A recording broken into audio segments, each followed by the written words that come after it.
Buenos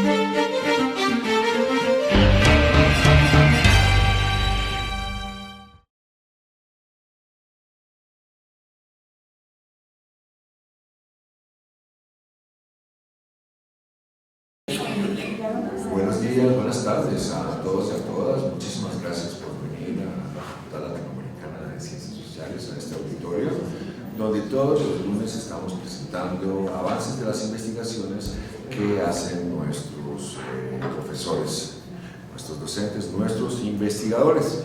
Hoy tenemos a la doctora Liliana Martínez Pérez, quien nos va a hablar sobre la inmigración cubana reciente a México, perfil sociodemográfico e inserción laboral y social. La doctora Martínez obtuvo su doctorado en Historia por la Universidad Iberoamericana aquí en México. Ella es maestra en Ciencias Sociales por la Facultad Latinoamericana de Ciencias Sociales, o sea, la Flaxo México. Es una de nuestros profesores investigadores y ha impartido conferencias y cursos en la Universidad de La Habana, la Universidad Iberoamericana, el Instituto de Investigadores Históricas, Dr. José María Luis Mora. Es especialista en las áreas de historia cultural e intelectual, metodología en la investigación social, participación política y procesos electorales. Y más recientemente, ha estado haciendo investigación en migración internacional en América Latina. Es autora de varios artículos, capítulos del libro, y escribió un libro que se llama Los hijos de Saturno, intelectuales y revolución en Cuba, editado por la Flaxo México, editorial Porrúa, y ahorita nos está presentando algunos de los avances de lo que va a ser su siguiente libro. Entonces, con ustedes, Liliana, muchas gracias.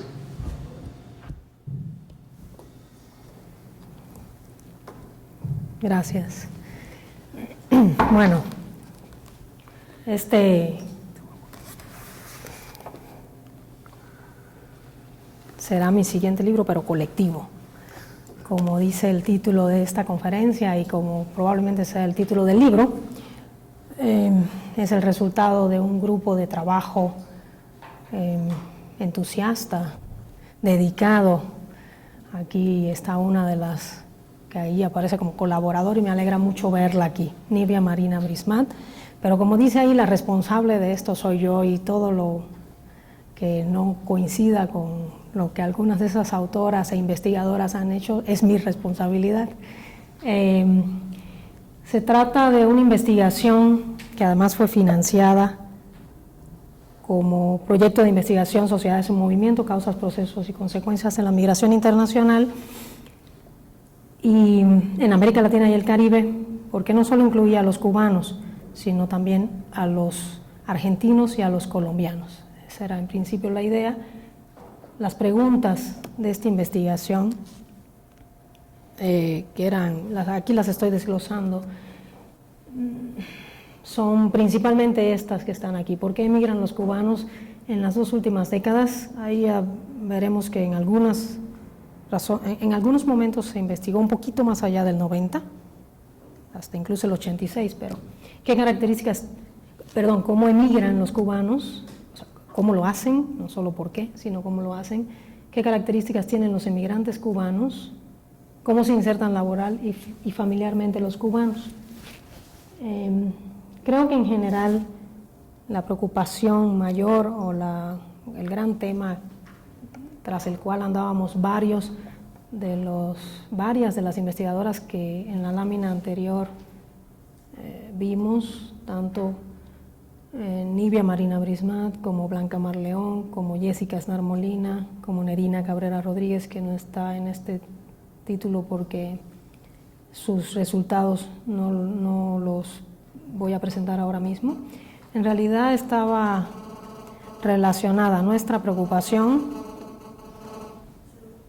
quizás un celular, nuestra preocupación en general tenía que ver con un momento importante que había ocurrido en el año 94, con un gran fenómeno migratorio, y creo que eso alimentaba las preocupaciones de varias de las investigadoras que estábamos vinculadas aquí.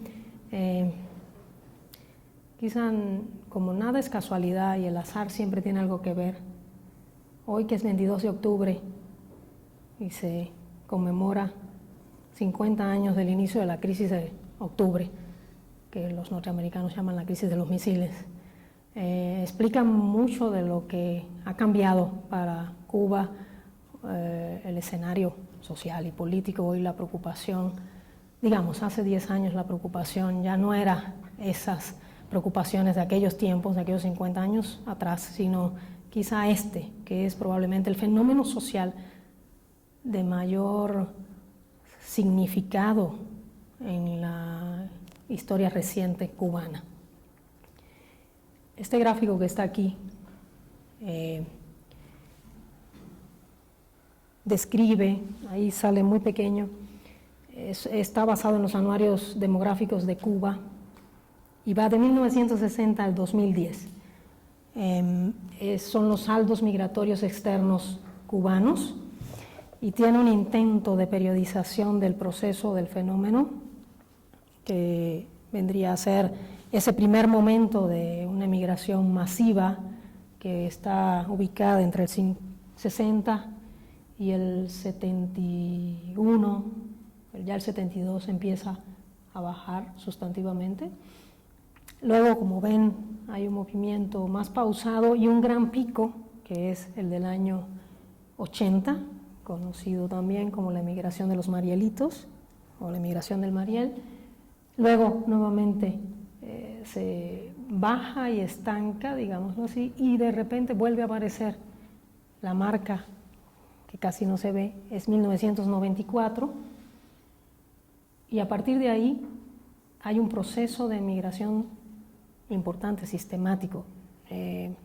Incluso cuando uno toma los datos, las proporciones del saldo migratorio de este periodo 3 alcanzan en monto casi al periodo de migración masiva, en sus montos, digamos, llega a tener un peso importante en cantidad. Las cualidades de esta emigración son variadas. En general, los investigadores y los estudiosos del tema coinciden en que la emigración del periodo 1 es una emigración más cercana a una emigración política, de carácter principalmente político, y a partir de ese momento empieza a haber una sistemática referencia a situaciones de orden económico para explicar la emigración cubana. Esta es la gráfica, pero vista desde las fuentes norteamericanas, la encuesta permanente de población, la básica, con una muestra, esto es una estimación, y igualmente lo que llama la atención es que el destino principal sigue siendo, incluso en los distintos periodos, Estados Unidos de América. Ese es el atractivo principal de la migración cubana. Lo que no quiere decir que no haya ocurrido una diversificación de destinos, razón por la cual en parte también es esta investigación, o se dio esta investigación. Ya para los años 90 y 2000 ve uno cubanos que emigran en proporciones importantes, ojo, no comparables con las proporciones de Estados Unidos, siempre es relevante decirlo, pero sí se empieza a ver una diversificación de destinos, y ahí tenemos a España como un lugar relevantísimo, a Venezuela, a México, Chile, Argentina, Panamá y Nicaragua. Si se fijan, algunos ni siquiera crecen, sino puede que haya disminución, principalmente España, Venezuela, México. Aquí no están los datos de República Dominicana, pero sería otro referente importante a considerar como destino. Ese es el panorama, digamos así, de inicio de esta investigación, el panorama cuantitativo de esta investigación, y probablemente lo que hace para nosotros relevante el tema de la emigración cubana. Eso nos llevó a un planteamiento de discusión que era qué pasa en los 90 en Cuba, qué situaciones se generan que expliquen esto que con el tiempo consideramos un fenómeno crónico, una migración crónica, o sea, es un fenómeno que se estabiliza por un largo periodo en montos relativamente altos. Bueno, en general, todo este apartado que trabajamos, sobre todo Blanca Mar León y yo, está basado en fuentes y estudios cubanos. Muchos de los datos que aquí exponemos son estudios hechos en Cuba sobre la problemática social de los años 90 en Cuba, así como las políticas sociales que se implementaron por el gobierno cubano. Un primer asunto es la severa crisis económica que provocó el grave deterioro de los niveles de calidad de vida o bienestar social, y todo el proceso de reformas del modelo económico cubano, buscando más bien la apertura a la inversión extranjera en sectores productivos y al turismo internacional. En opinión tanto de Blanca como del mío, lo que marca socialmente esta situación es la apertura también a estrategias individuales, personales y familiares para enfrentar el proceso de crisis. Básicamente estos son datos generales, algunos están construidos a partir de fuentes como la CEPAL. Esa es la balanza de bienes y servicios de Cuba en este periodo que va de 90 a 2007. Este es el salario medio mensual nacional y real en Cuba del 89 al 98. ¿Sí? Principalmente la caída del real es lo que destaca en esta gráfica. También es una fuente, esto es CEPAL. Estos son los estudios de Ángela Ferriol y otros también, que muestran el deterioro, sobre todo en zonas urbanas, incluso en riesgo, de población en riesgo, que es como se definió en algunos momentos. Es Occidente, Centro, Oriente, Ciudad de La Habana, ¿sí? Y el que está con puntitos es 1988, el siguiente es 1996, ¿sí? Incremento en población en riesgo. Los economistas cubanos tienen una discusión sobre el uso de la categoría, si población en riesgo de pobreza o pobreza. Estamos utilizando su categoría más bien de riesgo, ¿sí? Y este es un conjunto de reformas, digamos, ¿no?, que se implementan básicamente entre los primeros años 90. Primero, una reforma constitucional que descentraliza el monopolio estatal del comercio exterior y reconoce a la sociedad mixta y otras formas de propiedad que permiten los capitales mixtos en Cuba y la economía mixta, digámoslo así.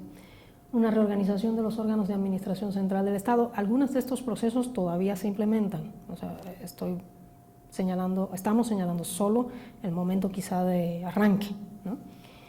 El decreto ley para la reorganización del sistema bancario en el 97, la ley sobre la inversión extranjera en el 95, el decreto ley sobre zonas francas, modificación de la ley arancelaria, creación de unidades básicas de producción cooperativa, difusión de los esquemas de autofinanciamiento empresarial en divisas, decreto ley sobre el ejercicio del trabajo por cuenta propia. Este es uno de esos elementos que da pie o permite a las familias y a los individuos empezar a implementar negocios privados o familiares. El decreto ley creación de mercado de productos agropecuarios que ya había existido y se renuevan, decreto ley de creación de productos industriales y artesanales, aumento de precios a productos no esenciales, eliminación de gratuidades no relevantes en cuanto a política social vigente en el país, ley tributaria misma que ha sido renovada, reformada, etcétera.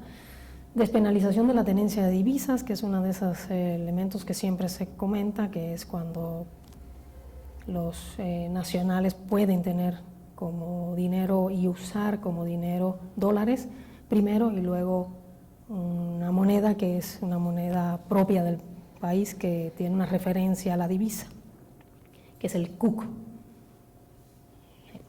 Introducción de un nuevo signo monetario, el peso convertible, ahí, y aperturas de casas de cambios o CADECAS, ¿sí? Bien. En nuestra opinión, en general, esto promueve un ambiente en el cual es posible Primero, desarrollar un conjunto de redes familiares y personales dentro y fuera del país que permiten hacer frente a la situación de vulnerabilidad o riesgo, tanto para obtener mayores ingresos, y esto es una de las variantes. También está basado en los estudios de centros de investigación cubanos, este planteamiento. Mayores ingresos vía el acceso a ocupaciones mejor remuneradas o a las remesas en moneda extranjera, así como para emigrar, que se instala como una expectativa dominante en amplios sectores de la sociedad.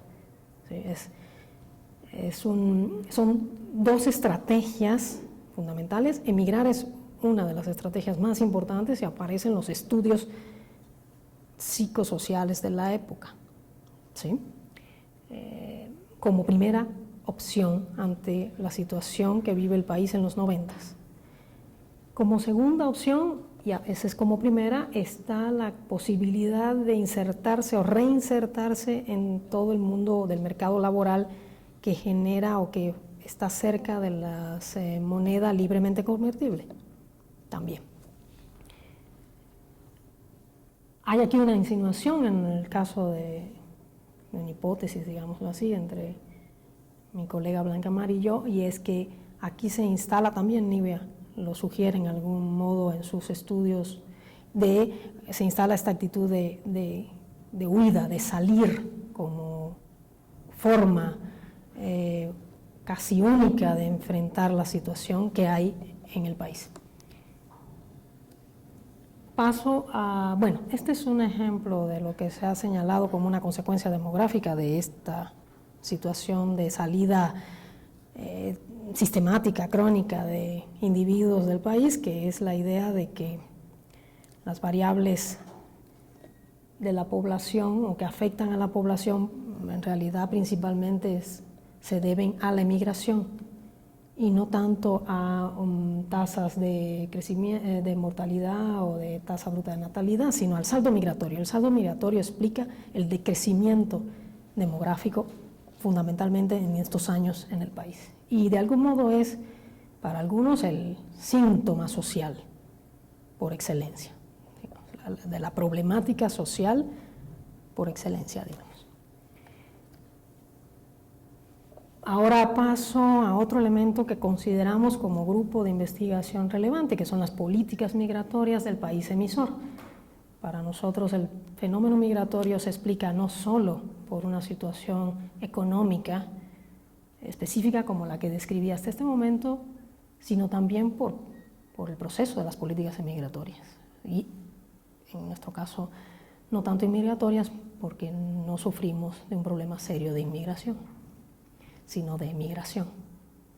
Las políticas migratorias, que es un trabajo principalmente de mi colaboradora, mi colega Nivia Marina Brisman, suponen este planteamiento. Primero, que desde el primer año revolucionario el dilema de la seguridad nacional involucró tres nudos problemáticos que se agudizaron en momentos posteriores. La emigración masiva de aquellos grupos que por uno u otro motivo se veían afectados o no compartían credenciales del proceso revolucionario, es el gráfico 1 que puse hace un rato aquí.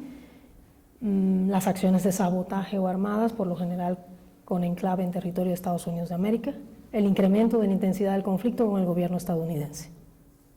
¿Sí? Eso es un contexto que no se podría desahuciar, evitar o plantear.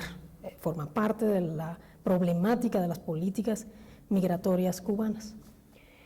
Es por ello que a partir de los primeros años revolucionarios el Estado cubano puso en marcha un conjunto de instrumentos jurídicos y administrativos que limitaban la libre movilidad de las personas fuera de las fronteras nacionales, prescribían las condiciones de estancia en el exterior y definían los vínculos de los ciudadanos cubanos radicados en otras naciones con su país de origen. En consecuencia, las regulaciones migratorias devinieron en dispositivo de seguridad para, a través de ellas, controlar y seleccionar la entrada y salida de la población del territorio.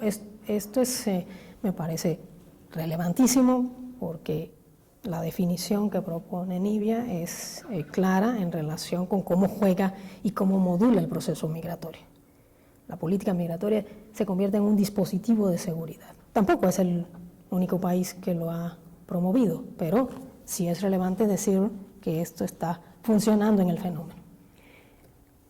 Ese cuadro son un conjunto de medidas o políticas migratorias o modelo regulador, ¿sí? La ley fundamental de la República de Cuba, proteger el derecho de entrar y salir del territorio nacional, salvo lo que dispongan las leyes sobre inmigración y las atribuciones de las autoridades en caso de responsabilidad criminal, respetar los derechos y deberes correspondientes a los nacionales y extranjeros, las obligaciones internacionales en materia de asilo político y refugio. Ley número 989, 61, eliminar todo derecho a volver a residir en Cuba a los emigrantes hacia Estados Unidos de América, y autorizar la confiscación de los bienes de migrantes cubanos definitivos o con igual destino. Asignar a la Dirección de Inmigración y Extranjería del Ministerio del Interior la función de regular el proceso migratorio, ¿sí? Esto es 1961. La Ley de Migración, que es del 76, la que se acaba de actualizar. Configurar un marco institucional que regule la entrada y salida de los ciudadanos cubanos, quienes deben poseer un documento oficial, pasaporte diplomático de servicio oficial corriente o de marino, expedido por el Ministerio de Relaciones Exteriores o por el Ministerio del Interior, según la categoría correspondiente. En el mismo 76, la Ley de Extranjería, definir y establecer derechos y obligaciones de los extranjeros, personas sin ciudadanía, residentes, temporales o permanentes. Y ahí vemos un brinquito que va a dar lugar a la primera conferencia con la inmigración, que inicia el proceso de flexibilización con la salida escalonada de los presos políticos, el respeto a la migración por motivos de reunificación familiar y la regularización de las visitas de cubanos residentes en el exterior a la isla. ¿Sí? A esto, digamos, este es el inicio de una apertura de la política migratoria, de un inicio de flexibilización de la política migratoria, si uno la compara con lo anterior. En 1984 hay un acuerdo migratorio Cuba-Estados Unidos. Estados Unidos se compromete a otorgar 20.000 visas anuales por motivo de reunificación familiar para los presos políticos cubanos y para los presos, Cuba acepta el regreso de más de 2.000 cubanos considerados excluibles por el gobierno estadounidense que habían llegado o salido en 1980 bajo Mariel. En 1986 se autorizan los viajes temporales al exterior por motivos de trabajo, en virtud de la ampliación de los vínculos externos del Estado. Digamos, ahí iniciaría realmente este punto de cambio hacia la flexibilización. Ahora sí, cada vez más abiertamente. Lo que caracteriza entonces a los años 90 es un marco jurídico institucional regulatorio de la migración, aunque mantiene las restricciones vinculadas al interés de la seguridad nacional, y ese es un punto clave que sigue sosteniéndose, es reformado a favor de una mayor normalización, permisividad y flexibilidad. O sea, digamos, como parte de esto, tendríamos que considerar institucionalmente la creación en 1994 de la Dirección de Asuntos de Cubanos Residentes en el Exterior, renombrada luego Dirección de Asuntos Consulares y de Cubanos Residentes en el Exterior, DACRE, en 1998, y empiezan aquí a aparecer un listado de elementos centrales que dan cuenta de esta flexibilización o normalización. Primero, la disminución de la edad para salir temporalmente del país, al equipararla con la mayoría de edad que establece el Código Penal, 18 años. Incremento de los plazos de estancia en el exterior por asuntos personales a 11 meses. Ahí hay un paréntesis que recién puse antier, porque es casi de antier, que es la reciente actualización de la Ley de Migración, que amplía este plazo a 24 meses por asuntos personales, ¿sí? Incremento del otorgamiento de residencia en el exterior por motivos de reunificación familiar en primer grado, esposo, esposa, hijos. Incremento de las estancias oficiales en el exterior por contrato de trabajo o estudios. Eso ha tenido sus vaivenes, pero en general se ha sostenido. Aplicación de un tratamiento diferenciado a determinados sectores, permitiéndoles residir en el exterior sin ser considerados emigrados, que es una condición. Digamos, es una etiqueta, es una condición. Emigrado es aquel que sale del país por un tiempo determinado y no retorna al cabo de ese tiempo, no vuelve al país. A ese se le considera emigrado y entra en un proceso diferente de regularización, de habilitación de pasaporte, etc. De algún modo, con las 24 meses esto se amplía. Ahora, no son 11, sino 24 cuando sea por razones de personales o familiares. Y ya existe el permiso de residencia en el exterior, que es anterior. A este modo de actuar le llamamos emigración como pacto, como acuerdo, como consenso, digamos. Los mecanismos flexibilizadores en la política migratoria serían una nueva forma de concebir la emigración y las relaciones entre el Estado y ese conjunto poblacional a favor de la normalización y la legalización del fenómeno. Más difícil cuando se trata de la comunidad cubana en Estados Unidos que de la comunidad cubana en otros países, sin duda alguna. Pero incluso para la de Estados Unidos hay pasos que pretenden relativa normalización. Suavizar la unidireccionalidad y el carácter de migración sin retorno característico de décadas pasadas, toda aquella idea de el que salió de Cuba no retorna, ahora hay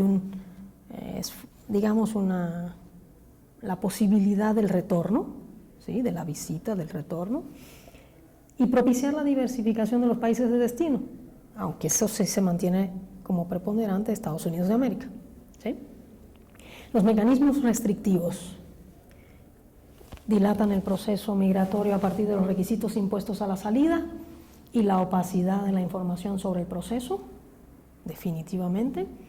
La reciente actualización me parece importantísimo, sé que algunos se sienten incluso felices de ver lo que ha ocurrido. Hace unos días se aprobó y ya está en la Gaceta Oficial que no es necesario el permiso de salida, se abolió.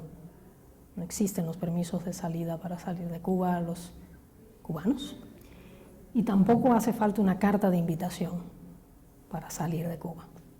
En mi opinión, eso es un punto importantísimo que, echando ojo a los datos, hoy por hoy resulta además en una reducción del costo económico, por lo menos en 2/3 de lo que costaba en principio los 3 básicos elementos, solo para hablar del costo económico, no del costo de gestiones, tiempo y todo esto que ahí se señala rápidamente como opacidad en la información sobre el proceso, que es algo que la investigación de Nibia demostró detalladamente y con formas cualitativas y casi antropológicas de hacerlo. Se agregan principios de selectividad a los promovidos por el país receptor. Esto es doble selectividad y eso todavía se mantiene. En la actualización de hace unos días se mantiene la cuestión relativa a ciertos profesionales. Ya existían los militares y otros, pero sobre todo sigue manteniéndose la restricción para profesionales de salud y de las áreas de salud, ¿sí? No dice nada sobre la educación, sobre los profesionales de la educación. Los cubanos que tenemos cierto entrenamiento para leer, podríamos sospechar que por omisión entonces no están, pero eso nunca se sabrá, sino hasta su implementación. Y este incremento de los costos económicos, entonces ahora habría que aclararlo, se reducen sustantivamente. Hoy, según mis datos, un pasaporte son 100 CUC para solicitarlo y hay que ir solo a la oficina del carnet de identidad. Habrá unas colas gigantescas a partir del 14 de enero o no, pero en cualquier caso, 100 CUC con las remesas que hay en ese país y con el trabajo de mucha gente vinculada a los espacios de turismo, no es un monto enorme. Esos 100 CUC le permitirán un pasaporte vigente por 2 años o por 24 meses. Hay que renovarlo después. Pero si uno los convierte en dólar y mexicanos, pues estamos hablando de 1.500 pesos o algo así, me imagino. Ya no queda, ya se elimina el costo del permiso de salida, el costo de la carta de invitación, etc. Y bueno, esta última, que no es menor, de todas maneras creo que se sostiene, aunque quizá hoy disminuya ante la eventual posibilidad o mayor facilidad de obtener un pasaporte y de tener quien le pague el pasaje y todas esas cosas, o pagar el pasaje, que es las restricciones generalmente propician estrategias migratorias pragmáticas y o transgresoras jurídica y moralmente, ¿sí? Que es un elemento también reconocido y estudiado. Bueno, hasta aquí he hablado del país de origen y ahora entro al país receptor. Esta tabla me parece importante en términos de que da cuenta de dónde están el monto de cubanos en México. Por supuesto, esos números sorprenden siempre a los que se dedican a estos temas porque parecen muy poquitos, pero ahí no están los que transitan por México. Ahí solo están los que el día del censo aceptaron que entrara el encuestador y aceptaron darle su entrevista y darle sus datos y decir sí, yo nací en La Habana o en Cuba en general y aquí estoy, ¿no? Y resido en este país. Por tanto, eso tiende a ser el grupo migrante documentado irregular. Y de eso es lo que principalmente vamos a hablar aquí, porque el indocumentado e irregular y el que pasa por el tránsito hacia Estados Unidos no suele querer ser entrevistado, ni censado, ni encuestado. Es uno de los problemas reales, prácticos de este tipo de investigación. Pero me parece importante, en cualquier caso, que ahí hay los cubanos en 2000, ahora acabo de ver un cuadrito de 2010, ya bajamos, ya no estamos en el cuarto lugar, sino en el sexto. Nos ganaron los colombianos, que parece que ahora están en el cuarto, en el censo del 2010. Y también recorrieron un poquito a los argentinos, los colombianos. Están haciendo un gran esfuerzo para llegar a México. Parece que los montos son importantes. En cambios, vi como números que redondeados suponen como 4.000 efectivos más en los tres grupos, cubanos, argentinos y colombianos. En cualquier caso, será cuestión de que finalmente esté disponible públicamente la base del censo del 2000 para poder hacer un estudio detallado a fondo y comparativo con estos datos. Por supuesto, Estados Unidos de América tiene su primer lugar, aún con todo y la deflactación que hay que hacer con los que nacen en Estados Unidos porque sus mamás van a tenerlos a Estados Unidos y regresan en la frontera. De todas maneras son una proporción altísima en la inmigración en México. Le siguen los guatemaltecos, que son importantísimos, y España, que es tradicional además en este país. Hay una migración importante, stock histórica de España, de nacidos en España, y luego siguen cubanos, argentinos y colombianos. Los cubanos en México. El objetivo general fue un estudio descriptivo de los cubanos de reciente inmigración a México que responda a aquellas preguntas. Objetivos específicos eran identificar similitudes y nuevas tendencias en cantidad y cualidad al interior de los cubanos residentes en México, definir estadísticamente los distintos tipos de cubanos de reciente migración al país, identificar lo más detalladamente posible los rasgos sociodemográficos, laborales, familiares de cada tipo de cubanos de reciente migración a México. Esa era al principio nuestra intención.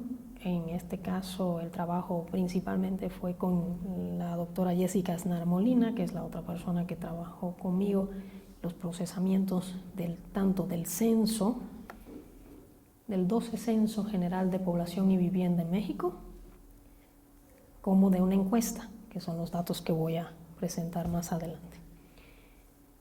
El censo era la fuente que teníamos disponible, no había otra opción.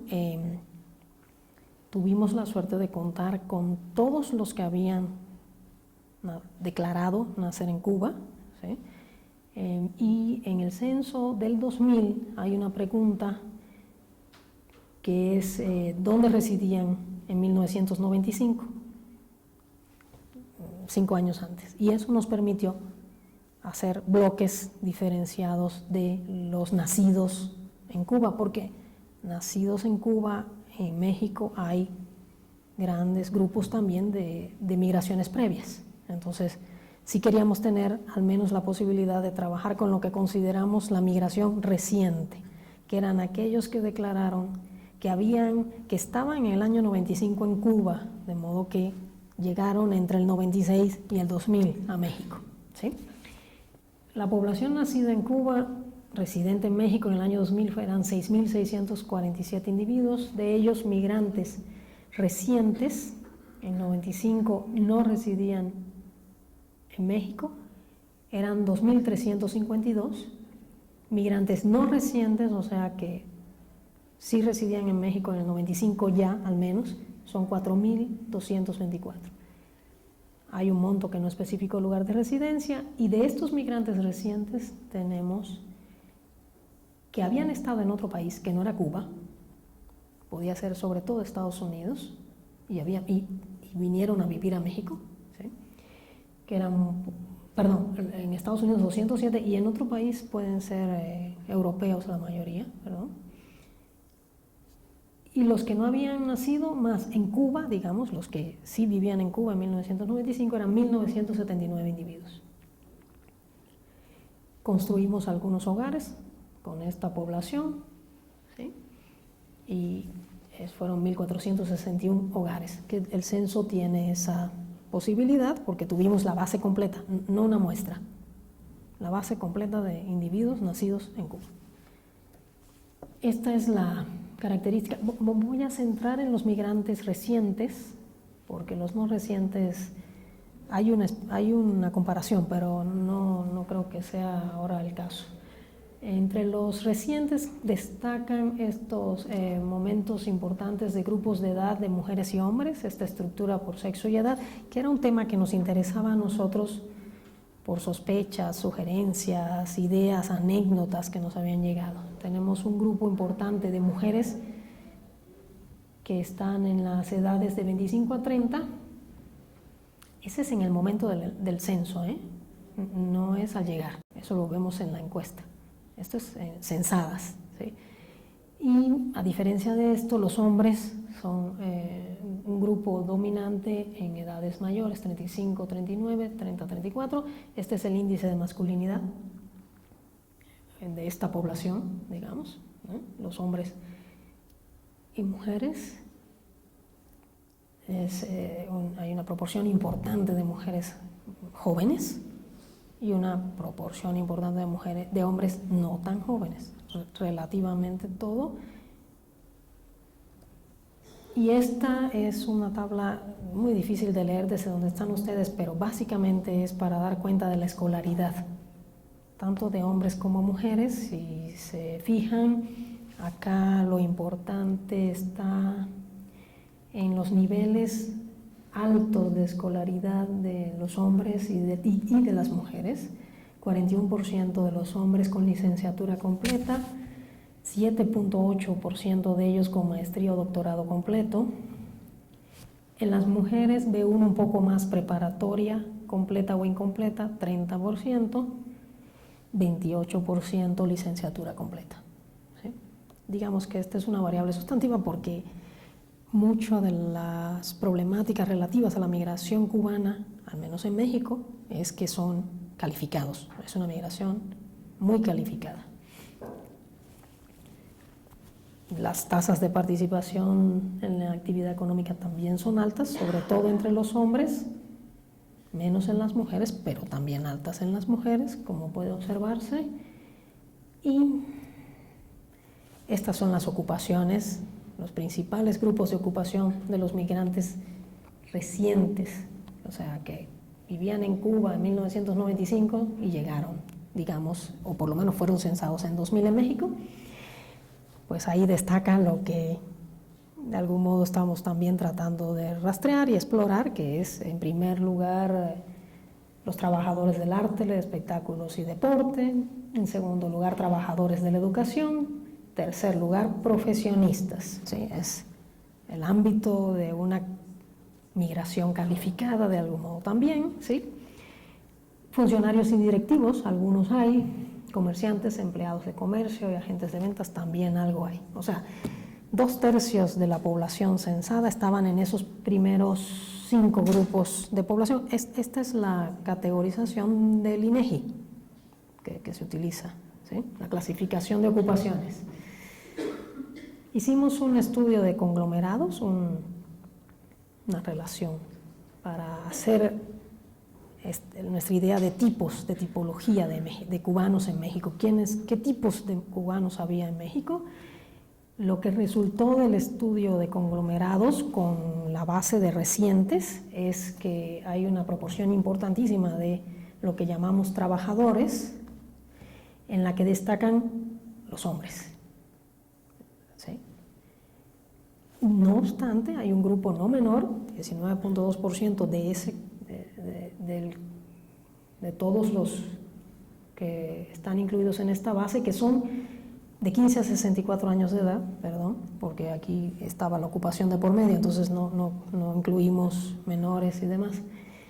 Hay un grupo de mujeres, no menor, pero hay un grupo de mujeres que es un clúster de gran peso, que es ama de casa.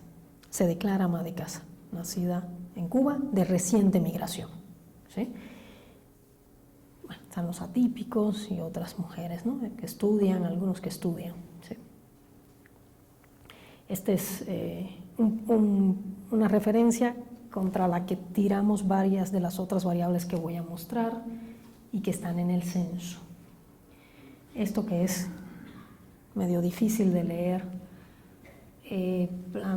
describe un poco a estos tipos de cubanos, ¿no? Trata de hacer una fotografía, digámoslo así, de los cubanos por tipología o clúster, ¿no?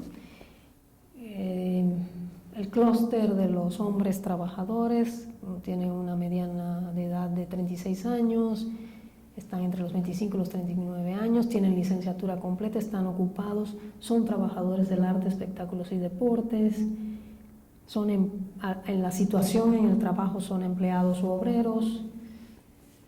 El número de horas trabajadas 35 a más de 48, y sus ingresos andan en ese momento de 4.000 a 14.999 pesos. Están casados y el lugar de nacimiento mayoritario del cónyuge es mexicano, ¿sí? Ese es un tipo de cubano o de reciente migración, 95-2000. Viven en el Distrito Federal, Quintana Roo y Yucatán, en general, ¿sí? Las mujeres que trabajan tienen en mediana 30 años, tienen más o menos las mismas edades que ellos, tienen licenciatura completa, ocupadas, también trabajadoras del arte, espectáculos y deportes, también hay de educación y otros, ¿verdad?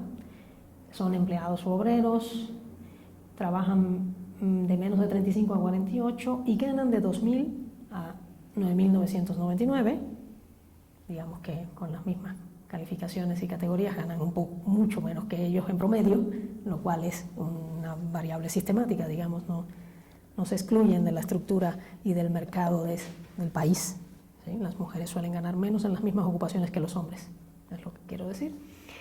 Están casadas y el lugar de nacimiento mayoritario de su cónyuge es cubano, no mexicano. Tienen hijos menores de 4 y 10 años en su hogar, ¿sí? Y el lugar de nacimiento de la mayoría de los menores es Cuba. En los varones no ven ningún dato porque no hay casi ningún dato. No hay hijos menores, ¿sí? Viven, igual que ellos, Distrito Federal, Quintana Roo, Yucatán, ¿sí? Las amas de casa, o vamos a llamarles así, las que se declaran como amas de casa, son mujeres con una edad mediana de 28 años, entre 20 a 29 años, tienen preparatoria completa o menos, se dedican a los quehaceres del hogar, están casadas y están casadas con un mexicano, tienen menores de 3 años nacidos en México. Este es el otro perfil del cubano de reciente migración. Vive en el Distrito Federal, el Estado de México, y eso es una clave interesante que resultó llamativa, que hubiera un grupo muy particular, son 51 además, Digo, aquí hablamos de números pequeños, pero de esa cantidad que tiene el clúster son 51 mujeres viviendo en el Estado de México, cubanas, con este perfil. Distrito Federal, Estado de México, Quintana Roo, aunque ahí hay 400, ahí abajo están los efectivos, pero eso nos llamó mucho la atención, ver un enclave de mujeres cubanas en el Estado de México. ¿Sí? Luego vienen los clústeres de atípicos y los que estudian, etcétera. Quiero que quedemos, digamos, con la idea de que está el hombre cubano que trabaja, que tiene una licenciatura, casado con una mexicana, la mujer cubana que trabaja, casado con un cubano, con niños cubanos o nacidos en Cuba, y la mujer joven cubana casada con mexicano y niños menores de 3 años mexicanos. La proporción de unión es un dato de estos a veces generales, pero que responde un poco a la idea de la tasa, digamos, de unión, ¿sí? Ellos pueden ser casados por la iglesia o no, no importa, ¿sí? Y este es un estudio que hicimos de las parejas. Las categorías de parejas de los migrantes recientes. Yo quiero aquí agradecer públicamente a mi colega Rubén Hernández Cid, que nos ayudó muchísimo a hacer este trabajo con el censo. El censo tiene esta cosa que es el jefe de hogar, es el que declara y el parentesco está relacionado con él, entonces no siempre puede uno fácilmente construir las parejas. Estas fueron las que pudimos construir sin romper alguna regla que pudiera no ser adjudicable como pareja entre sí, ¿sí?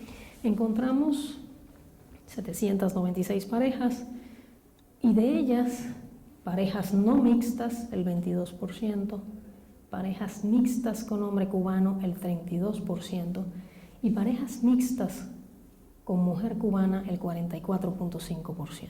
Digamos, esto nos abundaba a este interés que estaba siempre presente, que es la estrategia migratoria del matrimonio, que estaba ahí dando vueltas como opción individual, no como o privada, no como la pública, digámoslo así. Pero el censo no habla de los motivos de llegada. El censo no es una fuente que esté pensada o diseñada para estudiar a los migrantes, ¿sí? Hay algunos detalles sobre las parejas construidas, ¿sí? Me paso a algo que intentamos y que puede ser medio complicado con esta distancia numérica de los números. Yo les digo algunos datos importantes que para nosotros eran relevantes porque hacían de las parejas muy disparejas algunas. Unas muy parejas y otras muy disparejas. Entre hombres cubanos, estas son las parejas mixtas. Hay un estudio similar sobre las parejas no mixtas. Les comento que las parejas no mixtas se parecían mucho en variables como edad, años de escolaridad, actividad, inactividad, ingresos. Se parecían las parejas no mixtas, cubanos. Las parejas mixtas son las que tienen mayores diferencias al detallar por los clústeres. Destaco el caso del clúster 4 y el caso del clúster 1, que es el que está más acá, que son mujeres cubanas con hombres mexicanos. El caso del clúster 4, hombre cubano con mujer nacida en México u otro país, ¿sí? El clúster 4 muestra una pareja muy similar, 36 años el hombre, 35 la mujer, años de escolaridad 15 el hombre, 15 la mujer, ocupados 95% los hombres, 81% la mujer, ingresos casi se parecen, están en un rango muy cercano. Y ahora, si nos brincamos al clúster 1, al otro extremo, vemos una mujer cubana de 27 años como media, un hombre nacido en México de 40 años como media, 13 años de estudios de la mujer, 15 años de escolaridad del hombre, 0 ocupados del lado de la mujer del clúster 1, porque este es el clúster de amas de casa o dedicadas al hogar, 95 de los hombres, y claro, los porcentajes de ingresos, ellos promedios 14 y hasta 110, hay mínimos y máximos, ¿sí? Hay un mínimo, por ejemplo, un mínimo de 17 años en el caso de una mujer y un máximo de 74 años en el caso de hombres. No quieren decir que estén juntos, pero dice los mínimos y los máximos del rango de lo que estamos hablando. Las medias aquí luego pierden estos detalles, ¿sí? Digamos que esto lo que hacía era volver a enfocarnos a la existencia de dos perfiles muy diferentes del migrante cubano en México, reciente. Y esto es un estudio interesante que pudimos hacer con los que conviven en los hogares, ¿no? La convivencia, le llamamos convivencia cubana, a una forma de convivencia en que todos los miembros del hogar mayores de 12 años nacieron en Cuba, incluyendo el jefe de hogar. Convivencia mixta, cuando algún miembro del hogar mayor de 12 años no nació en Cuba, pero el jefe de hogar nació en Cuba. Y convivencia no cubana, cuando algún miembro del hogar mayor de 12 años no nació en Cuba, incluyendo al jefe de hogar. El jefe de hogar es mexicano de otro país, ¿no? Y en el primero, la convivencia cubana, es lo contrario, el jefe de hogar es cubano. O se declara jefe de hogar a un cubano. La convivencia no cubana tiene un 45.8% y la cubana un 23.9%, lo que hacía suponer una fuerte integración de los migrantes cubanos al entorno social mexicano, ¿sí? Bueno, estos intentan ser resúmenes de estas conclusiones, digámoslo así, de todo este procesamiento estadístico. Primero, las características individuales y de conglomerados de los cubanos de reciente migración a México permiten afirmar que se trata principalmente de una migración calificada y laboral, que muy probablemente ha sido auspiciada y controlada por los convenios y acuerdos laborales y de formación de recursos humanos establecidos entre instituciones, empresas y diferentes instancias gubernamentales de ambos países. Sin embargo, aún con los elevados costos y las fuertes restricciones migratorias de ambos países a la migración por motivos personales y de reunificación familiar, se constata un monto no menor de cubanos, alrededor de 1 de cada 3 individuos censados, que muy posiblemente arribaron al país por razones de tipo personal o familiar, más que por las de tipo laboral o de especialización, dada su nula o escasa participación económica y por tanto su probable condición de dependientes económicos de familiares de origen mexicano, en la gran mayoría de los casos, pero también de origen cubano, y eso era un dato también que nos parecía importante. Los datos censales examinados demuestran que la dualidad del fenómeno migratorio reciente no solo está fuertemente asociada al sexo, que es algo que aparecía todo el tiempo, la edad o la calificación de los migrantes, sino que a su vez se relaciona con una diferente inserción laboral y sociofamiliar por cada perfil migratorio. Por tanto, en nuestra opinión, esto significa que se trata de individuos distintos y además de personas que viven en mundos muy disímiles o muy diferentes. El primer sector estaría representado por un hombre de más de 35 años con estudios superiores o de posgrado, laboralmente inserto en el mundo del arte, el espectáculo, el deporte, relativamente bien remunerado, que convive con una mujer mexicana muy similar a él en esas variables y sin hijos en el hogar. Y aunque algo menos frecuente, si fuera mujer sería 5 años más joven, con estudios superiores vinculadas al mismo medio laboral, aunque con percepciones mucho menores, quien de estar unida tendría más probablemente un cónyuge cubano, con las características de ese mismo sector que uno mexicano, que sería similar en estas variables a ella y no tendría hijos en el hogar, o quizá uno mayor de 5 años y nacido en Cuba. ¿Sí? Ese es un perfil. El segundo sector tendría el rostro de una mujer menor de 25 años, sin estudios superiores y dedicada a los quehaceres de un hogar conformado por su cónyuge mexicano, completamente diferente a ella en esas variables, con al menos un hijo de 5 años, menor de 5 años, nacido en México. Es plausible, aunque poco frecuente, que en este sector se encuentre una mujer mayor de 50 años, inactiva y no unida, que posiblemente es la madre de la primera. ¿Sí? Había mucho esa presencia de una mujer mayor, nacida en Cuba, que parecía haber sido traída, digamos, invitada para formar parte de este núcleo. La única semejanza entre los dos perfiles representativos de cada sector es su evidente condición de migrantes individuales, lo que se podría suponer por su entorno familiar y mayoritariamente mexicano. Esto, por una parte, confirma la influencia sustantiva de las restricciones de las políticas migratorias del país emisor y del receptor en la forma del proceso migratorio, en este caso permitiendo más la acción individual que la de una red de apoyo familiar o social en el evento migratorio. Y por otra, plantea la posibilidad de que la extensa inserción sociofamiliar mostrada por la mayoría de los cubanos de reciente migración en el país receptor, en tan corto tiempo de residencia, sea más una integración forzosa o un camuflaje para asegurar una permanente y legítima estancia en el país.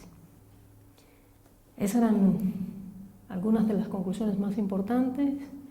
La discrepancia en la experiencia migratoria debe generar grandes diferencias al interior de esa población, era lo que nosotros suponíamos, lo que nos parecía que tenía que ver con procesos de integración social, y probablemente esas diferencias fueran un factor explicativo de la fragmentación o segmentación observable entre los cubanos residentes en el país, que parece obstaculizar la formación de una comunidad fuerte, esto es, un espacio social que genera una integración basada en el apoyo, la solidaridad, la ritualización simbólico-cultural, como ocurre en otros países receptores de este grupo migratorio. ¿Sí? La comunidad cubana en México no se parece en muchos sentidos a la comunidad cubana en Estados Unidos, en términos de enclave étnico-cultural. Eso es lo que queríamos decir. Nosotros sospechamos que tiene que ver quizá con esta segmentación, con esta fragmentación importante, esta diferenciación entre estos dos perfiles tan fuertes. Bueno, esos resultados del análisis censal fueron los que nos llevaron a la empresa ardua de levantar una encuesta que tuvo distintas etapas, pero aquí se trata de describir muy puntualmente. Es una encuesta telefónica que se hizo entre 2004 y 2006, no solo al grupo a cubanos, se hizo a colombianos y argentinos de reciente migración, solo que en la encuesta la reciente migración era 1990 en adelante. ¿Sí? La intención no era entrevistar individuos nacidos en estos lugares o países que hubieran llegado a México antes del 90. La intención era buscar a los que habían llegado en el 90 y en adelante. Se basó en informantes claves y bola de nieve. Para el caso de los cubanos en particular, llegamos a tener un directorio de 700 personas y terminamos entrevistando a unos 300. 260 de ellos eran lo que nosotros consideramos migrantes recientes de 1990 en adelante. ¿Sí? Tratamos, por supuesto, de que la muestra siguiera lo más cercana posible a los censados, pero lo cierto es que buscando todas estas variables en la entrevista,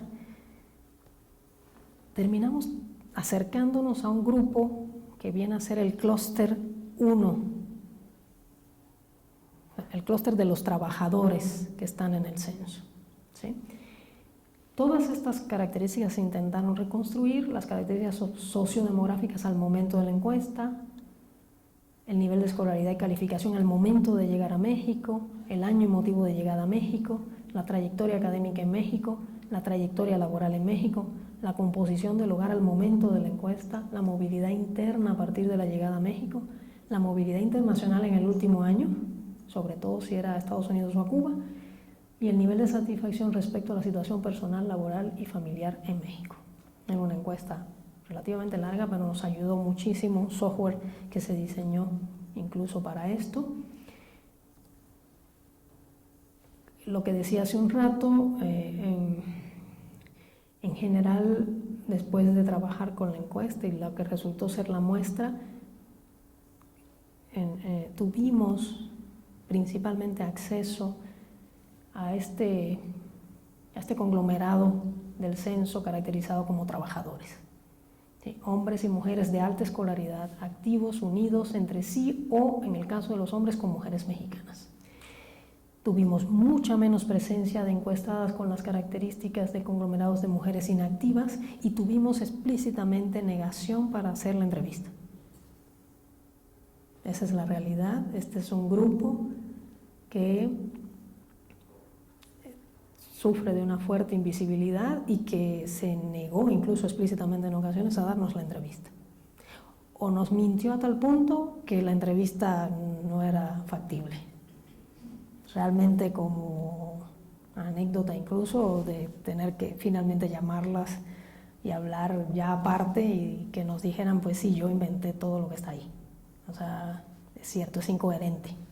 Entonces, ese tipo de cuestionarios, pues hubo que sacarlos de este análisis. Este es un análisis que además, digamos, es una encuesta que se enfrentó a la disyuntiva de la confianza del entrevistado, de una persona al que se le hablaba por teléfono y se le decía, yo tengo tu teléfono por tal persona, porque es así como funcionó la bola de nieve. Crear entonces un acuerdo de que lo que aquí se va a escuchar y decir solo va a ser numérico y ninguna de las personas aquí se muestra, o sea, no se va a ver, es un número más, y eso era importantísimo en este sentido para obtener esa confianza, porque pues, lógicamente cuando nosotros hablábamos, la primera pregunta es, ¿ustedes están llamando de dónde? Entonces había que batallar y conseguimos realmente, y eso es importantísimo, así como agradecemos el esfuerzo de todos los académicos, agradecemos a los 260 cubanos o nacidos en Cuba que estuvieron dispuestos a darnos todos los datos que nos dieron, ¿sí? Sin los cuales no se podría hablar además de esta investigación y sus resultados. Esta es la distribución del año de llegada. El año de llegada para nosotros es una variable importante porque eso sí no lo teníamos en el censo. El año de llegada y el motivo de llegada que logramos clasificar en 5 categorías. Estos son los años de llegada y sus periodos. Se puede observar que hay una presencia importante, sobre todo en algunos momentos masculina y femenina, en el caso del primer periodo que va de 1990 al 94, es un stock importante. Luego hay una disminución del 95 al 98, un incremento que es medio peculiar, es un incremento que nosotras, después de analizar los datos, consideramos que está relacionado con una segunda vuelta, o sea, con los invitados de los primeros. Como es bola de nieve, se entrevistaba a uno y si estaba dispuesto, entrevistábamos a más cubanos y lógicamente muchos de esos más cubanos a veces eran familia, parentesco, vivían en el hogar. Entonces, este segundo pico del 99-2000, por los datos que vamos a ver, parecieran estar relacionados con una segunda generación, digamos, con la invitación por reunificación familiar. Los primeros son más como los pioneros, el 90-94. Y finalmente hay una caída abrupta, vertiginosa y tremenda que arranca en el 2000 y que tiene que ver con el come si te vas y toda la relación y el contexto político que se instala entre los dos países y sus políticas. Eso está, digamos, documentado y sí hay una coincidencia sustantiva entre ese 2000 y esa caída y la situación de relación internacional Cuba-México o Cuba-México-Estados Unidos, que a fin de cuentas es aquí un invitado importante para entender esas políticas y las características que asumió a partir del 2000. Eso ha ido cambiando, de nuevo, se ha ido flexibilizando y hay varios elementos de convenios y contractuales, incluso de estados mexicanos, no de la federación, sino de estados mexicanos con trabajadores cubanos, sobre todo con el programa de alfabetización y otros programas de salud. Estos son los grupos, contrato laboral. Este es el motivo de llegada que tenemos, está clasificado, lógicamente, contrato laboral, hombres, mujeres, estudios, que tenemos un grupo importante de personas que llegaron a estudiar a México y de personas que vinieron por contrato laboral a trabajar y se quedaron a residir en el país después. Reunificación familiar tiene un punto importante, matrimonio también logramos, establecer una población que para nosotros era de mucho interés, que es los que llegan por matrimonio, y una que llamamos coyuntural porque es otros motivos o invitación personal. Esa es una de esas categorías que habrá que estudiar luego con mucha más calma, porque bajo invitación personal es un paraguas que es muy difícil de saber cómo llegaron a México. ¿Sí? La relación, digamos, entre el motivo de llegada y el periodo de llegada es evidente. Hay momentos en que el motivo de llegada privado triunfa sobre el motivo público y tiene que ver con las políticas migratorias o de política que hablábamos hace un rato. ¿Sí? Los públicos son altos en 90-94, 95-98 y caen abruptamente hacia el 2001-2004, por lo que hablábamos, y aparecen un poco más los privados en inversa, digamos, ¿no? Hicimos también un análisis de conglomerados para evitar, todo este esfuerzo es también para darle una connotación estadística y no dar cuenta de elementos de orden personal en la investigación, en realidad.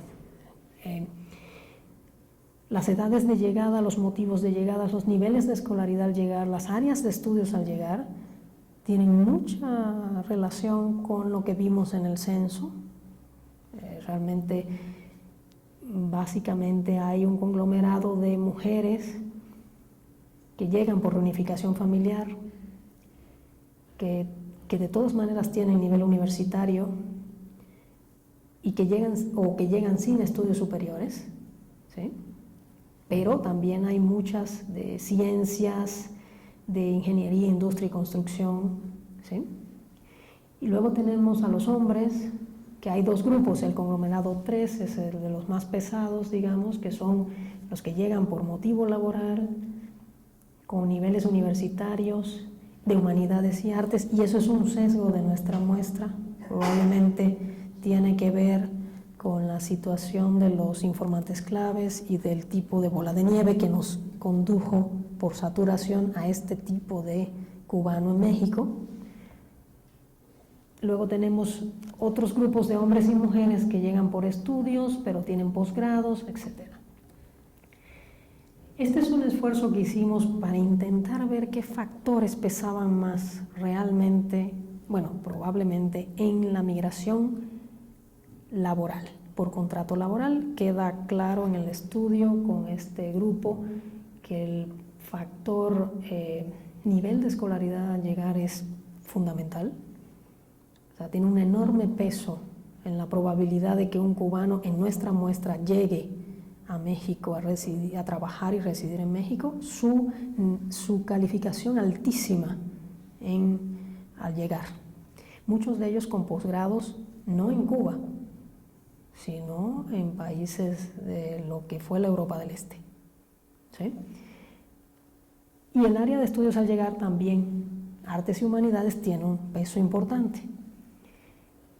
Pesa menos, aunque pese el sexo, digamos, el hombre tiene un peso en llegar por contrato laboral, igual o mayor de 35 años también pesa más que lo contrario, ¿sí?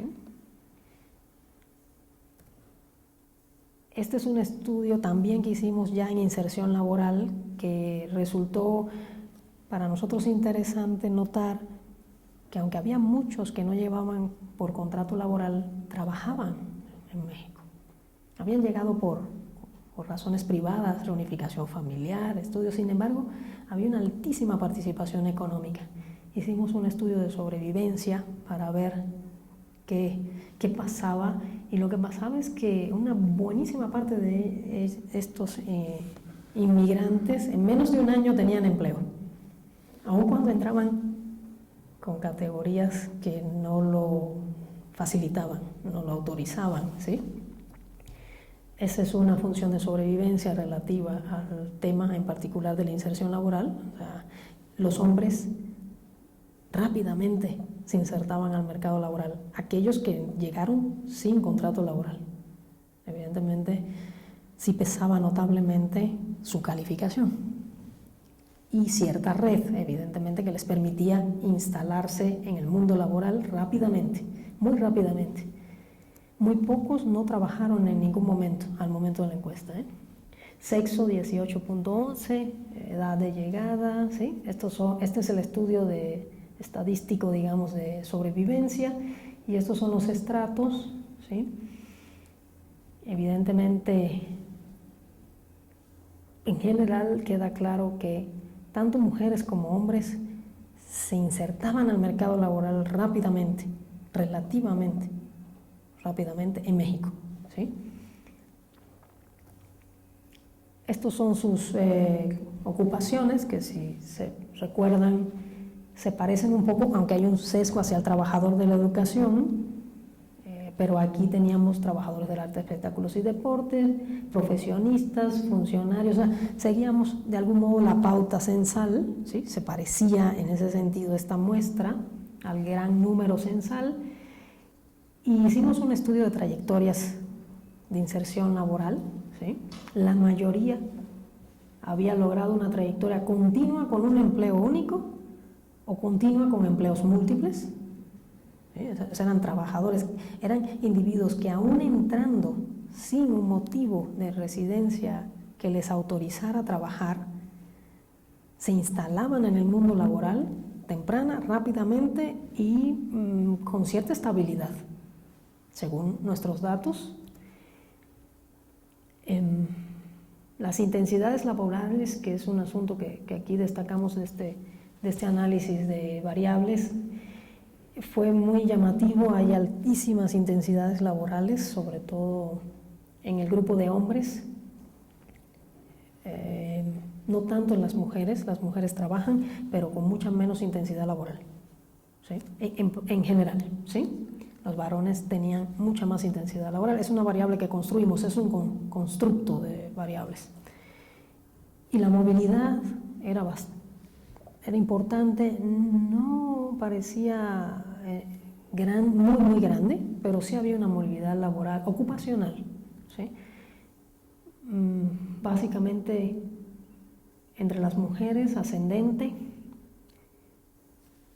a más tiempo mejor, o sea, a las mujeres no les iba mal tampoco en la inserción laboral, y esta es la satisfacción que tuvimos que sesgar por conglomerados, porque cada vez que nosotros preguntábamos cómo ustedes se sienten en México, la respuesta era muy felices y muy satisfechos.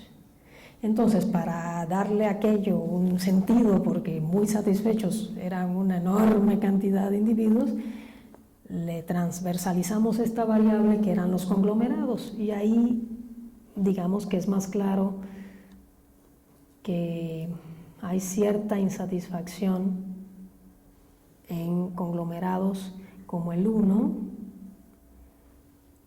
¿sí? La mayoría está fundamentalmente satisfecho, es altísima la satisfacción, ¿sí? También hicimos un estudio de conyugalidad para ver la inserción familiar. Nuevamente nos tropezamos con la cuestión de tener hogares con conyugalidad mixta altos y conyugalidad no mixta menos. Este es un estudio detallado de los tipos de hogares, del número promedio de hijos, ¿sí? Generalmente el hogar con conyugalidad mixta parece ser el hogar que vimos en el censo, que describí hace un rato en el censo, aunque con mujeres trabajando, no con mujeres amas de casas, ¿sí? Eso hace sus diferencias. Y esta es la satisfacción familiar, que también era muy alta, realmente. Quizá se note un poco más la insatisfacción o nada satisfecho, y eso por lo menos nos dispara preguntas a los investigadores, entre hombres sin conyugalidad, mujeres unipersonales, hombres unipersonales. Los solitos son los que quizás se sienten más tristes de estar solitos, pero los acompañados, si ustedes se fijan, sea mixta o no mixta, hay una enorme satisfacción familiar en nuestros encuestados. Retorno, nos llamó mucho la atención la pregunta de cuánto en el último año se ha ido a Cuba o hay mucha presencia de retorno. Llama la atención el alto retorno de sin conyugalidad unipersonales mujeres. Los hombres también, pero las mujeres vuelven, ¿no? Van a Cuba, regresan de Cuba, ¿sí? Y bueno, en general, creo que como retos de esta investigación o pendientes que quedan ahora sí, habrá que comparar la migración cubana estudiada con las otras dos migraciones latinoamericanas recientes más significativas, la de colombianos y argentinos. A partir de los datos censales y de la encuesta aplicada a estos inmigrantes, ya algo estamos viendo. Pareciera que los colombianos tienen una migración más de enclave. Los argentinos en esta lógica estarían mucho más alejados y los cubanos estarían en el medio. Serían un grupo mucho más mixturizado, más mezclado socialmente que la de los colombianos y la de los argentinos incluso, a donde encontramos altas conyugalidades no mixtas. Colombianos, argentinos, mientras los cubanos parecen pues deseosos de conocer el país donde viven. Realizar un estudio cualitativo de los migrantes cubanos basados en historias migratorias individuales y familiares que permita dar cuenta del proceso de cambio sociocultural que experimentan los migrantes, así como los efectos sociales que esos cambios generan en el país emisor, eso sigue siendo un pendiente realmente. Hoy estamos en mejores condiciones que hace un tiempo para hacerlo, ya sabemos muchísimo de cuáles son las características y por dónde, y profundizar el estudio de las distinciones provocadas por la variable sexo. Eso sigue siendo un tema que habrá que rastrear tanto en las formas o vías de migrar como en las trayectorias laborales y la inserción sociofamiliar de las mujeres migrantes. Muchas gracias.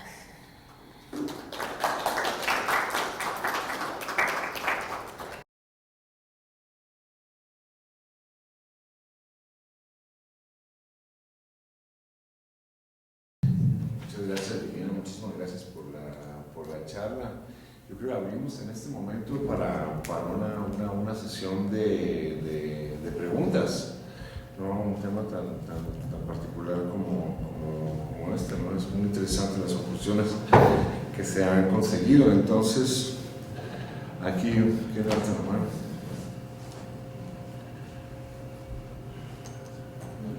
Muchos de los que están ya se la saben, dice. Okay. No han vivido en carne propia, dice. Bueno, yo tengo algunas preguntas, si me permiten, Liliana, con respecto a los últimos cambios en la legislación migratoria cubana. De hecho, la semana pasada, algunas de las personas que están en contra del gobierno, como es el caso de la bloguera Joanny Sánchez, ella declaró que era de alguna manera una pantalla que no necesariamente le iba a facilitar a ella, por ejemplo, que no ha podido salir de la isla en muchos años, poder hacerlo, ¿no? En la medida que había un límite que en algunas circunstancias el Estado podría guardarse la discreción de autorizar la salida de una u otra persona del país, ¿no? Entonces, pues eso te quería preguntar, ¿no? Y por otro lado, llegaste a una conclusión muy interesante sobre lo que llamas la mixturización de los cubanos, ¿no? No más, digamos, ¿a qué se debe eso? O sea, ¿qué explicación podrías encontrar para poder explicar ese fenómeno? Okay. ¿No? Y si hay alguien aquí que se quiere animar. Bueno, vamos con estas dos por el momento.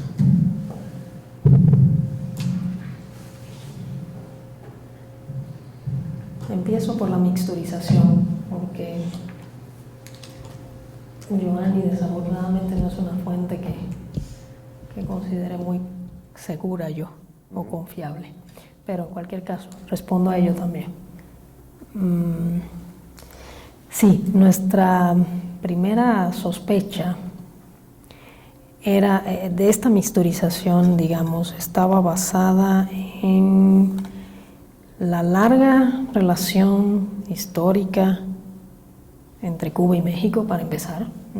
No estamos hablando de Bélgica o de Groenlandia, estamos hablando de México, que es un país que ha estado muy cerca, no solo geográficamente, sino histórica y política y socialmente de Cuba. Incluso hoy ya tenemos hasta los datos de cómo participó el gobierno mexicano en la negociación de los balseros, ¿no? Con esta intermediación de Carlos Salinas de Gortari. O sea, hay una relación intensa entre estos dos países e histórica, y eso, por tanto, hace plausible culturalmente una cercanía de estos países. En segundo lugar, hay una conjetura, una sospecha muy fuerte, y desafortunadamente los datos estadísticos no son de fácil acceso. Lo ideal sería tener fuentes de migración directamente, de la DIE o de los datos que aquí se generan en México también, y que no son de acceso público, ni siquiera en términos numéricos, quiero decir. No es que no podemos acceder a ellos ni siquiera en montos. Para los investigadores del fenómeno dificulta mucho acercarse con mayor precisión a la cuestión. Pero en ambos casos hay una insistencia fuerte en la estrategia migratoria del matrimonio, que en una escala de 0 a 10 en mixtura, pues desde hace años los psicólogos sociales norteamericanos ya establecieron como elemento de alta mixtura el casarse con un nativo, digamos, ¿no? O sea, es de esas cosas que en las escalas se considera, cuando se pregunta cuán cercano podría estar yo a otro, se pregunta hace años, ¿y usted se casaría con alguien nativo? ¿O usted permitiría que un hijo suyo o una hija suya se casara con alguien de otra nacionalidad? Y entonces eso da indicador de cuán permeable y aceptable es la otra cultura o el otro grupo, digamos, étnico. Eso está muy presente en el imaginario que hay sobre la migración cubana de los 90s y los 2000s a México y a otros lugares, digamos, de destino que no sean Estados Unidos, porque Estados Unidos tiene un canal establecido y una relación particular ya instalada en quienes migran, y que son las visas de los 20.000 y la lotería, etcétera. Y ahí hay un control muy claro de este movimiento, excepto, claro, los movimientos más coyunturales de grandes salidas de cubanos hacia Estados Unidos, vía los balseros, Mariel, el que sea, ¿no? Entonces, lo que encontramos, en realidad, lo que nos parece interesante como resultado, es sí que pareciera ser una relación, esa mixtura parece ser una relación pragmática, y eso confirmaría la estrategia migratoria más que una estrategia de acercamiento cultural, digamos, ¿no? O sea, o de social. Parece una estrategia migratoria cuando uno ve estas parejas tan disparejas, o cuando uno capta sensalmente esas discordancias extremas. También en la encuesta y algo en el censo nos llama la atención de todas maneras, que aparece un grupo de cubanos que están ejerciendo una estrategia de reunificación familiar, y entonces están pareciendo más a un enclave en su estrategia migratoria y no a esta mixtura que pudiera haber. Ese grupo de cubanos que trae a la mamá cubana, que trae a los niños pequeños cubanos, ¿sí? Ese grupo está creando una comunidad migrante cubana, vamos a decirlo así, que no necesariamente se vincula con el mundo mexicano. Entonces, eso también pareciera indicarnos que aquella mixtura nuevamente es estratégica y que se llega a ella porque no se tienen otras opciones. Tanto porque la política migratoria cubana cancela la posibilidad de salida de ciertos profesionales que no tendrían manera de salir vía laboral, como porque después de que se instala el pionero, vamos a decir, ala con él, trae con él en la medida en que va pudiendo a sus familiares. Vaya, lo que estamos tratando de decir es que comparándola con el grupo de Colombia, porque esto está también en parte relacionado con nuestra comparación con el grupo de los colombianos y los argentinos, que también encuestamos y también analizamos censalmente. Comparados con ellos dos, de repente los cubanos parecían muy permeables a la sociedad mexicana, o podrían parecer muy permeables a la sociedad mexicana por estos altos niveles de convivencia no cubana, parejas mixtas, pero cuando nos adentramos y detallamos a nivel de las encuestas, eso se empieza a diluir y no desaparece porque nos parece que se debe a estrategias migratorias, no a una intencionalidad de mixtura. En otras olas migratorias de cubanos a México hubo mucho más mixtura, parece ser, que esta, aunque censalmente no se note, a lo mejor. Probablemente hace un siglo la mixtura sí fue construida en base al intercambio más social y cultural, y hoy pareciera esta mixtura, insisto, una estrategia migratoria. ¿Cómo salir? La vía es el matrimonio. Eso autoriza, permite, con todas las restricciones que el Estado mexicano también instala, no es nada más el Estado cubano, ¿sí? Yo soy colombiano. Sí, exacto. La nacionalidad colombiana sufre y, por ejemplo, en nuestras encuestas, los colombianos que entrevistamos vienen ya con familia incluida. Son un paquetito armado. El jefe de hogar es un individuo que es un ejecutivo, que trabaja probablemente en una transnacional y trae a toda su familia, incluyendo a la doméstica, en ocasiones. Y tenemos al argentino que migra muchas veces solo, o que migra con su pareja, o que se instala con su pareja argentina en México, y no se instala en otros procesos de socialización con la sociedad receptora. ¿Sí?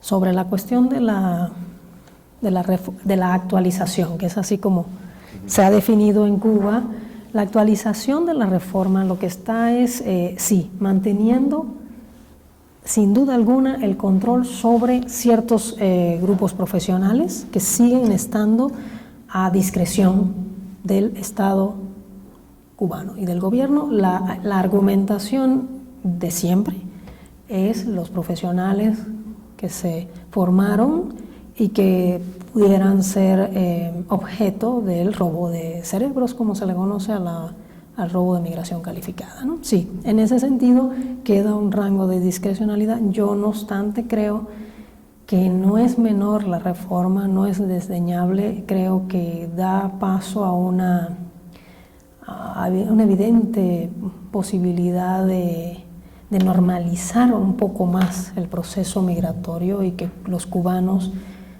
puedan ejercer el derecho de viajar, de salir, sin que necesariamente sea tamizado por este elemento que es el Estado o el gobierno cubano, aunque sí está ahí establecido en la Gaceta Oficial, que lo publicó el martes 16 de octubre, hace poquito, este año, se publicó esta actualización.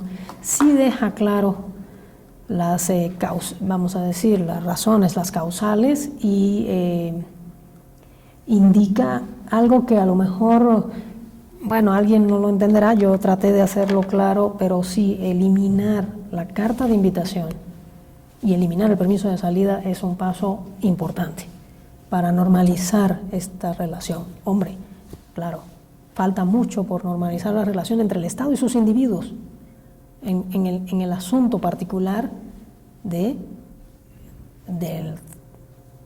los viajes, pero también del trabajo incluso. O sea, esta discusión sobre el trabajo privado por cuenta propia que se ha ido dando con la crisis también es un punto que sigue siendo problemático. La ley tributaria en Cuba, o sea, hay un elemento que sigue siendo relevante al interior de Cuba, que es la relación Estado-individuo, que ha sido confrontada, en mi opinión, desde los individuos más que desde el Estado. El Estado ha respondido a la exigencia, al reclamo, a la movilización en las maneras en que se hace en Cuba de estos individuos y de algún modo sí han logrado transformaciones importantes con mucha paciencia, eso sí.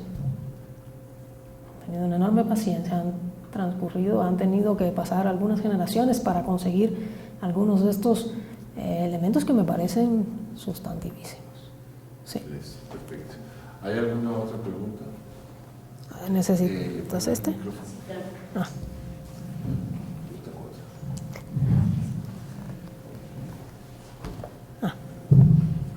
Sí, tiene uno ahí, ¿no? Yo primero que nada te quería decir que me parece muy interesante la conferencia y todos los resultados, sobre todo porque tiene mucho que ver con el proyecto de investigación que yo quiero hacer para el doctorado de Ciencias Sociales que acabo de entrar, que es sobre justo la migración por motivos conyugales de cubanas y cubanos a México. Ah, qué bien, aquí está. Sí, entonces te quería preguntar, me llamó mucho la atención el dato de que los mexicanos calificados se casan con mujeres cubanas no calificadas. Sí, o menos calificadas. Digamos que las mujeres más calificadas no están en en esas conyugalidades. Se juntan más con cubanos, ¿no? Pareciera. Exacto. Te quería preguntar si desde el punto de vista de la construcción de... Perdón, pero ellas llegan, pareciera que ellas llegan primero. Ajá. Y traen a los cubanos, a los cónyuges cubanos. Ajá. No es que aquí los busquen. Sí, o sea, pero justamente, por ejemplo, en el caso de los mexicanos, de estas parejas disparejas de las que hablamos en cierto clúster, ¿no? Sí. Que son ellos los que tienen el peso económico y todo. O sea, si hay alguna hipótesis con respecto a la construcción de género que explique eso en ambos países. O sea, ¿por qué un hombre mexicano va a buscar? O sea, y si son parejas constituidas antes de la migración o después, ¿no? Sí. O sea, ¿por qué un hombre mexicano calificado va a Cuba a buscar una pareja? Sí. Es un poco la pregunta, ¿no? Si hay alguna hipótesis al respecto, que es lo que justamente a mí me interesa trabajar a partir de ahí. Claro, es una muy buena pregunta. Creo que siempre hemos pensado del lado de la cubana. Exacto. Es excelente en ese sentido tu pregunta. Nosotros siempre estuvimos pensando del lado de la cubana con poca calificación que se hace un matrimonio, a veces literal, incluso sabemos por entrevistas o datos por conveniencia, o sea, llegó a haber hasta tarifas y hay elementos claros de que ahí hay una estrategia, ¿no? Claro, ojo, tendríamos que saber, y eso no lo vamos a ver con los datos, si esas parejas se mantienen y cuánto se mantienen, primer asunto. Y el segundo, que es tu pregunta, yo no tengo una respuesta precisa en este momento sobre las causales del hombre mexicano.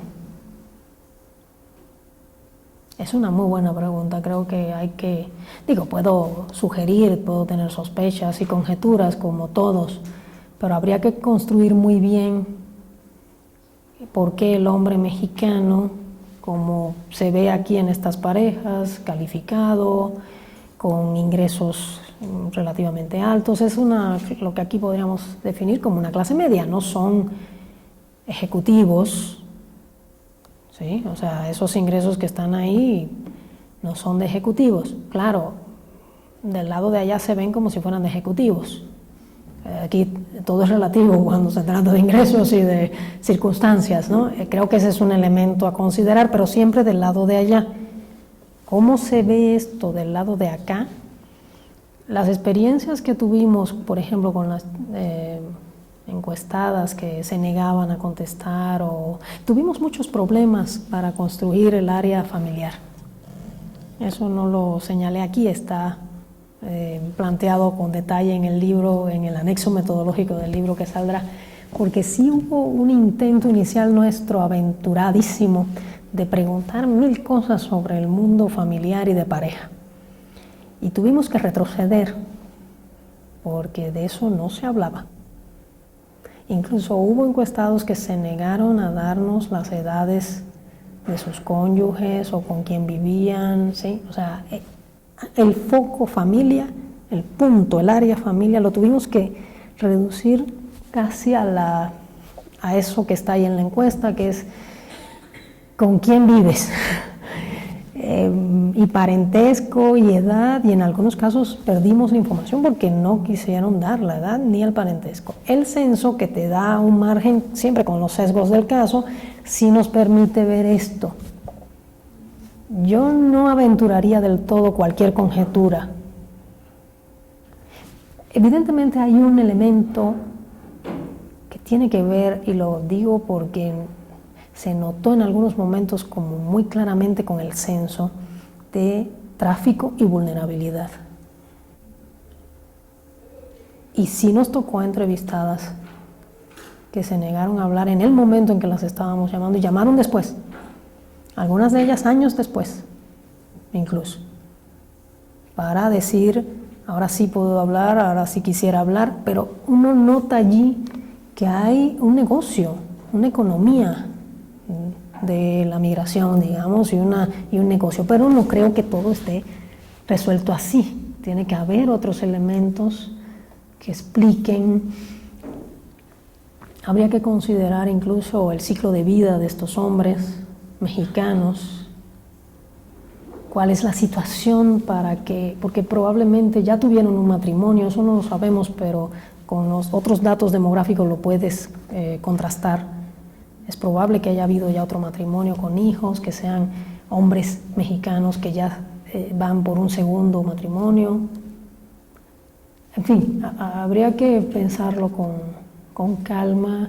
Yo creo que hay fuentes iniciales macro que te pueden servir como para contrastar la situación, y con mucho gusto además ahí están nuestros resultados y las bases también, por supuesto, para que trabajes. Además ese es uno de nuestros retos, como dice ahí. Nosotros sí quisimos en algún momento lograr una investigación de orden más antropológica y cualitativa realmente con este grupo de mujeres, pero siempre pensamos, insisto, en las cubanas, no en los mexicanos, todo a decirse.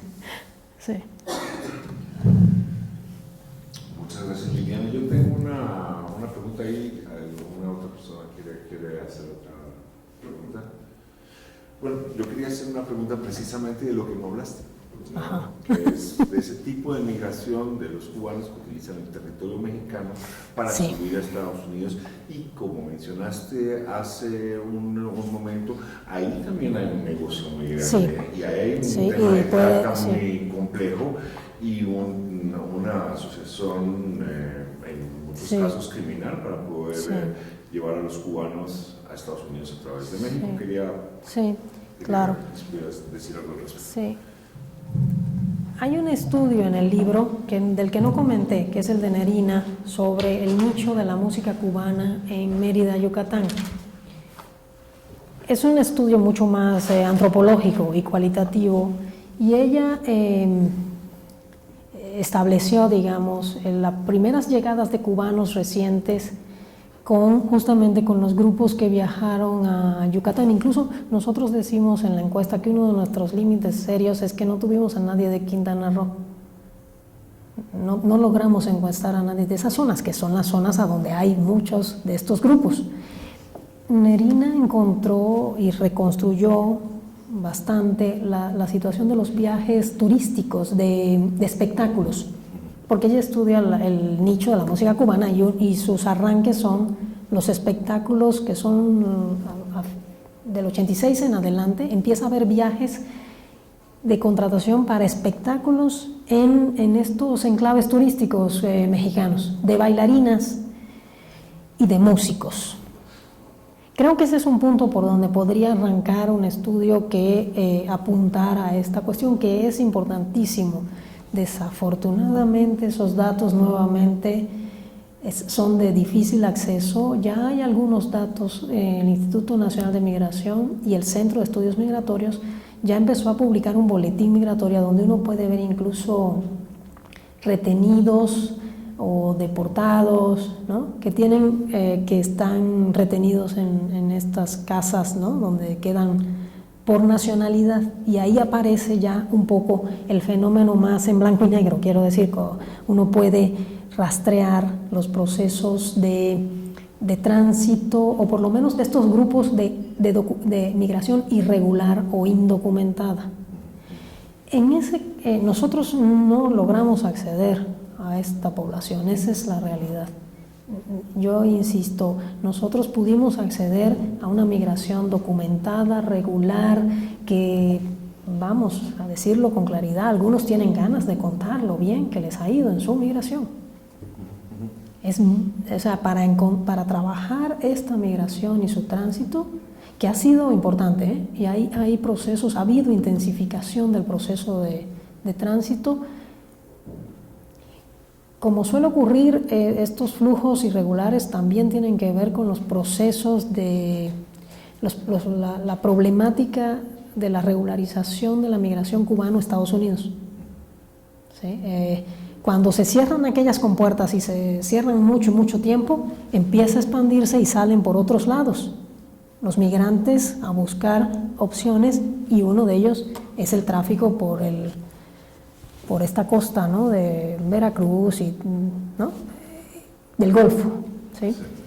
Creo que sí, que es relevante, hay que investigarla, hay que profundizar en ello. Creo que es una gran dificultad el tema de los datos cuantitativos del fenómeno.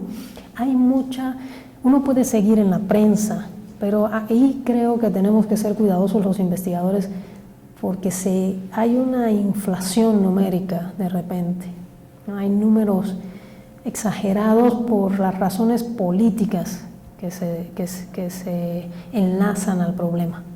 Entonces, uno tiene que ser cuidadoso al tomar esos números que salen en los periódicos, para decirlo, porque pueden estar completamente inflados. Cuando nosotros nos acercamos al censo y vimos 6,000 y cacho de cubanos, la sorpresa fue, pero no, o sea, en ese tiempo, en algunos momentos se llegó a hablar de 50,000 cubanos en México. Decía, bueno, ¿qué pasó? ¿No? Es que sí, realmente el número aquí, a nivel de la opinión pública, es un comodín de relaciones internacionales, de vínculo político con el tema. Y con el tránsito, no quiero decir por esto que no haya, lo hay mucho. En nuestro equipo lo vivimos. Pero no es así, creo. Nosotros siempre estuvimos interesados en lograr hacer una investigación lo más objetiva que se pudiera hacer, porque el tema dispara tremendamente los acercamientos anecdóticos, exagerados, subjetivos, de ambas partes y de todas las partes involucradas. No estoy solo diciendo de un lado o de otro. Entonces, es una moneda de juego, del juego político y geopolítico. Entonces, creo que valdrá la pena, ahora que se está sacando el boletín, ver, por ejemplo, ya más puntualmente cuántos cubanos, ¿no? Son retenidos. Uno se sorprende. En una vista rapidita, lo que sale y grande son los asiáticos. Seguimos siendo una población mucho más regulada migratoriamente de lo que a veces se insinúa o se sugiere. El monto de asiáticos que andan dando vueltas es un monto muy superior. Uno se sorprende porque está demasiado metido en su grupo, quizá, ¿no? O en su tema. Y cuando uno empieza a mirar, resulta que no son tan graves las situaciones allí. para el instituto, quiero decir, ¿no? Como Sí. problemática de inmigración, Sí. sino más este otro grupo, por ejemplo. Así visto de primera, los datos. Ok. Pues Viviana, muchísimas gracias y bueno, los invito para... Tenemos 2 conferencias los próximos 2 lunes. El 21 de octubre tenemos a Ulises Flores, quien va a hablar de la violencia criminal, un análisis de sus factores asociados a nivel mundial. Y el 4 de noviembre tenemos a Fernando Saavedra, quien hablará sobre las dimensiones estructurales de la liberación en la agricultura y el desarrollo rural en México. Y otras, Liliana, un aplauso y muchísimas gracias. Muchas gracias a ustedes. Gracias. Gracias.